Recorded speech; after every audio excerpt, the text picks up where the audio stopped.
Namaskaram all Atmas. Today we are going to see chapter 5 of the Svetasvatara Upanishad. Ignorance leads to perishable. Wisdom leads to immortality. Entirely different from this is He, the imperishable, infinite, secret, supreme Brahman, in whom exists wisdom as well as ignorance, and who governs them both. So, in human being, we have that ignorance. Ignorance is the cause for ego, and ego is the cause for everything: desire, greed, anger, jealousy, hatred, everything. All this happens because of our ignorance, and this leads to accumulation of karma, and it leads to perishability. Though the physical body is perishable, the Atma is imperishable. But the thing is, only when all the karmas are completely annihilated, the Atma merges into Paramatma. So, what is differentiating between Atma and Paramatma is the karmic layers that surrounds, that acts as a gap between Atma and Paramatma. The Supreme Brahman is one. But Atma, why it has got segregated from it, mainly because of the ignorance which is caused for the karmic layer that is surrounding the Atma. So when all the karmic layers are completely annihilated, which happens only when we fulfill our duties without attachment, in the state of Sthita Prajna, then when the soul attains the immortality, then it merges with the Supreme Brahman, and there will be one Supreme Brahman alone. So what he says is ignorance leads to perishable. So it only leads to accumulation of karma, which leads to, though the physical body is perishable in both cases, whether the man attains merges in Supreme Brahman, this body is a deteriorating mass. But what perishable here it means, the accumulation of karma that leads to birth after birth without any end. But when we gain the wisdom, Atma Jnana, that leads to immortality. Immortality, when it happens, when you are able to realize what is the cause for various ups and downs in life, why things are happening against our wish. So it's all path of release of karma. When something negative happens, you release of negative karma. Something positive happens, release of positive karma. You should not get dejected because of negative karma, and you should not get pride when you get success always. Both are release of good and bad karma, which the wisdom gives you that state of mental maturity where you will not get disturbed by both. By which you will continue to release your karma that leads to immortality. That takes you, when all the karmas are annihilated, you will attain the state of immortality where you merges into Supreme Brahman. So, entirely different from is He. So, whether you have ignorance or whether you have He, the Parabrahman, the imperishable, infinite, secret, Supreme Brahman. So, in both, a man who is ignorant, a man who is drunkard, who is atheist, who doesn't know anything about the Atma, everything, in himself also the Supreme Brahman is there, and one who is in the stage of attaining the immortality, in him also the Supreme Brahman is there. In both, the ignorant and the person with wisdom, in both the Supreme Brahman is there. Only when one realizes with the wisdom, they can able to understand what is Supreme Brahman. So, in whom exists wisdom as well as ignorance. So, in common man, we have wisdom, we have ignorance, both are there inside us. And we commit mistakes because of ignorance, and later we repent because of wisdom. But these things both go on and off. But only by continuous Atma Vicharana we can able to overcome this ignorance in us and enhance our wisdom that enables us to understand the things in the right perspective and take us to release the karmas and attain immortality. So in both ignorance and wisdom, in man possess, and inside that man The Supreme Brahman is there in everybody, and He governs the both. He alone, he alone presides over nature in all aspects and controls every form and every cause of production. He witnesses the true birth of the firstborn, seed of golden color, and nourishes him with wisdom. So the Supreme Brahman, He decides how the nature should be, how a Supreme Person should be. He alone presides over nature in all aspects. We have the autumn, winter, summer, spring, all these things. It is governed by Him. So it is part of nature and it is all governed by Him. And He controls every form and every cause of production. So whatever things are happening in the world, in the universe, everything is controlled by Him. The human generation, the all creatures generation, production, reproduction, everything is governed by Him. He witnessed the birth of firstborn seed of golden color and nourishes him with wisdom. So He is the person who He gives the wisdom to a person and He nourishes them with the wisdom. So ignorance man, if you want to attain the ignorance, remove his ignorance and attain wisdom, you should go inside to see the Parabrahma inside and then get the real wisdom. Differentiating each genus into its species and each species into its members, the Supreme Being withdraws them once more into their own ground, again bringing forth the agents of creation. The great self holds sway over them all. Differentiating each genus into species and each species into members. So, in every of His creations, so He is present in each and every stage of life. You see a butterfly, it takes the larva, pupa stage and finally comes to the butterfly stage. Each stage, He is there present and He gives the shape to it. And similarly, from one species to another, 1 sense, 2 sense, 3 sense, 4 sense, 5 sense, 6 sense. In each sense, the species changes from one level to another, and finally, He makes them to merge in Him. And this is the process of the Atma's evolution. The Supreme Being withdraws them once more into their own ground, again bringing forth the agents of creation. The great self holds sway. So, in this cycle of evolution, He is the governing force. Just as the sun shines, lighting up all the space above, below, and across, even so does that one adorable God, the repository of all goodness and greatness, preside over everything that has the nature of cause. The sun shines everywhere, lighting up space above or below, everywhere it shines. Even so does that one adorable God, the repository of all goodness and greatness, preside over everything that has the nature of a cause. So every human being, just as light, sun shines in all directions. The Supreme Being is present. Supreme Being is present in every creature, in every human being, in all its goodness and in all its greatness. So when Parabrahman is there inside and one realizes Parabrahman, one realizes the supreme truth of goodness, the divine nature in human being evokes when one goes toward the Supreme Being through the path of Dhyan. He who is the one source of the world brings out everything out of His own nature and leads creatures to perfection according to their deserts, and endows each being with its distinguishing characters. Thus He presides over the whole universe. The Supreme Being is the creator of the whole universe. He is the one source of the world, brings out everything out of His nature. He is the one single source who has created the entire nature, entire world, and leads creatures to its perfection according to their deserts. And He takes the creatures to its perfection and according to their level of maturity, and endows each being the distinguishing character.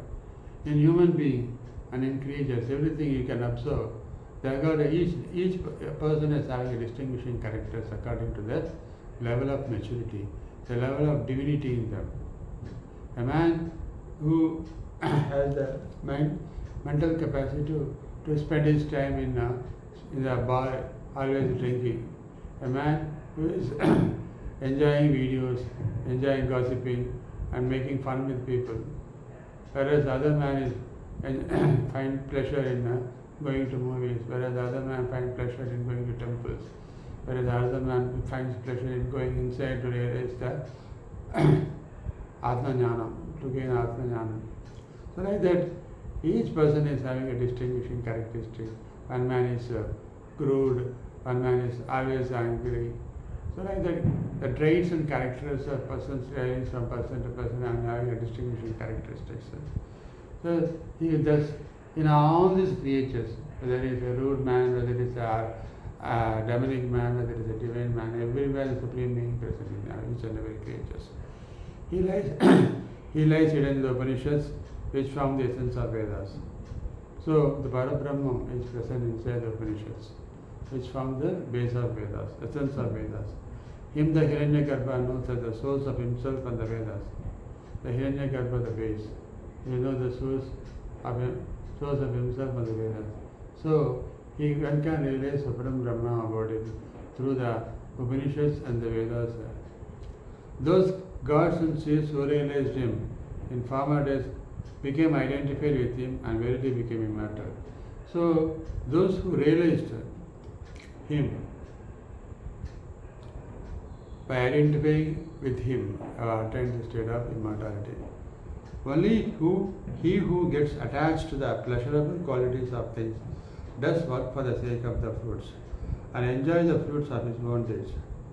Though really the master of the senses, he becomes bound by the three gunas and assuming various forms wanders about through the three paths as a result of his own deeds. So the three gunas are Sattvic, Rajasic and Tamasic. Each person possesses these three gunas.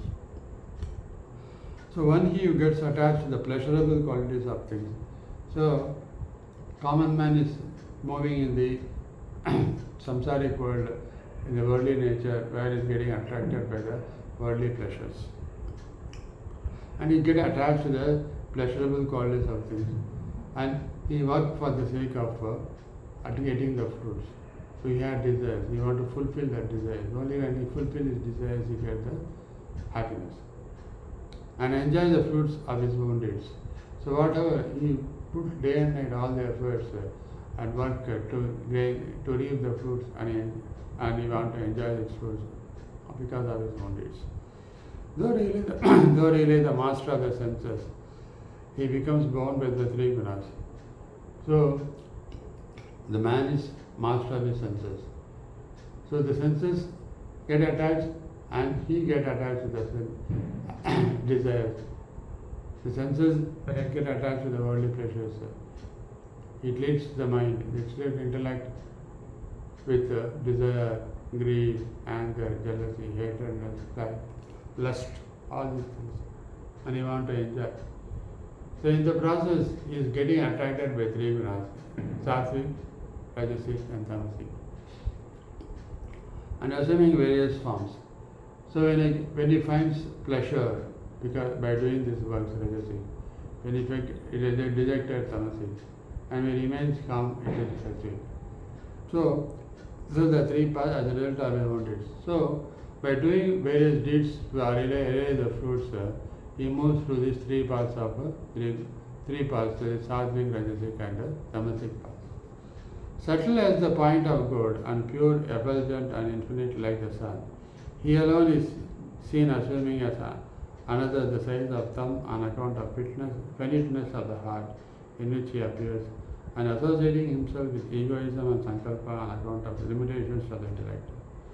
Subtle as the gourd, point of a gourd. Gourd means it's a sharp rod, so the tip of the rod, subtle. So it will be very subtle. And pure, effulgent and infinite like the sun. The sun is infinity. The sun's rays fall through infinity. He alone is seen assuming as another, the size of the thumb. The size of the thumb, on account of finiteness of the heart. So though he is infinity, in the finiteness of the heart is shown because he appears inside the heart. And associating himself with egoism and sankalpa on account of limitations of the intellect. The intellect, because of these three gunas, it gets attached to the egoism and the sankalpa. There is the desire, its inclination to fulfill its desire. So what happens in that process? The Parabrahma realization by the buddhi is diverted, though it is present in everyone. The individual soul is as subtle as a hair point, divided and subdivided a number of times, yet he is potentially infinite, he has to be known. Parabrahman is present throughout the universe. But if you see the individual soul, you cannot see the infinite soul. Individual soul you cannot see. You can as subtle as a hair point, divided and subdivided hundreds of times. It cannot be seen. It's like a hairpin level. That is potentially infinite. He is neither female nor male nor neuter. Whatever body he assumes, he becomes identified with that. The Parabrahman is present in every creature. He is neither male nor female. So he is present in the tree. He is present in the air. He is present because of air, human being living. He is present in water. He is present in ether. He is present in all animals, all creatures, all human beings. So there is neither male nor female nor neutral. He is present and he is omnipresent. By desire, contact, sight and delusion, the embodied soul assumes successfully various forms in various places according to its needs, just as the body grows nourished by shower of food and drink. So, by desire, contact, sight and delusion, the five senses takes us is the cause for desire. How it desire when it gets contact, when it sees things, and this leads to get attracted to the worldly pleasures that leads to delusion. The embodied assumed soul assumes successfully various forms in various places. So because of this desire, because of this egoism, because of this ignorance, the soul, which is, it takes different forms in the same human being, or it takes the animal nature according to one's karmas. Just as the body grows nourished by showers of food and drink, whether it is animal or human being, for the nourishment of the body you need the food and the drink that it takes. But to what extent the intellect has got matured enough to realize Supreme Being, it varies from person to person. The embodied self chooses many forms, gross and subtle, based on the qualities belonging to himself, to the actions and to the mind. The cause of the combination is found to be still another. So the embodied self chooses many forms. It may take as insect, it may take animal, it may take carnivorous, omnivorous, herbivorous, it may take human form. Gross and subtle, based on the qualities belonging to himself. Qualities means it's based on one's karma, or what extent the intellectual maturity has attained. The cause of their combination is found to be still another. But the Supreme Being is entirely inside him. He is to realize him, one has to attain maturity, but that level of maturity is not attained because of the ignorance. Realizing him who is without beginning or end, who creates the cosmos in the midst of chaos, who assumes many forms and who alone envelops everything, one becomes free from all fetters. So one has to realize the truth. One has to realize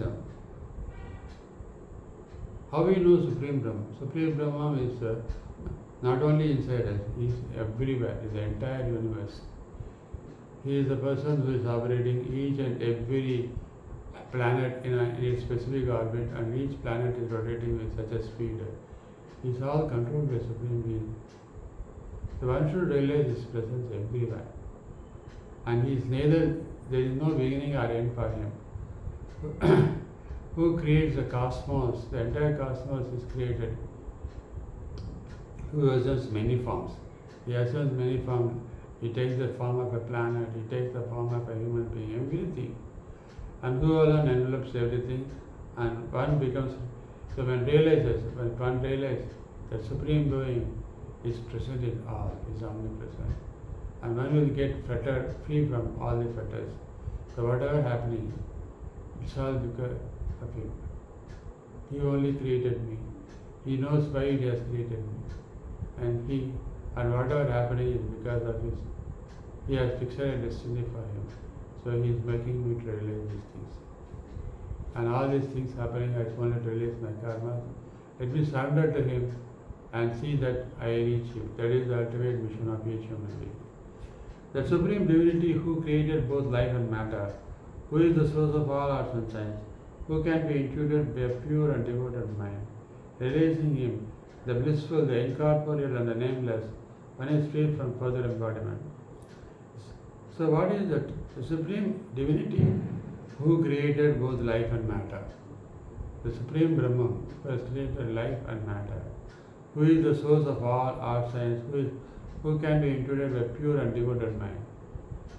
So who can be experienced by pure and devoted mind, by going deep inside us.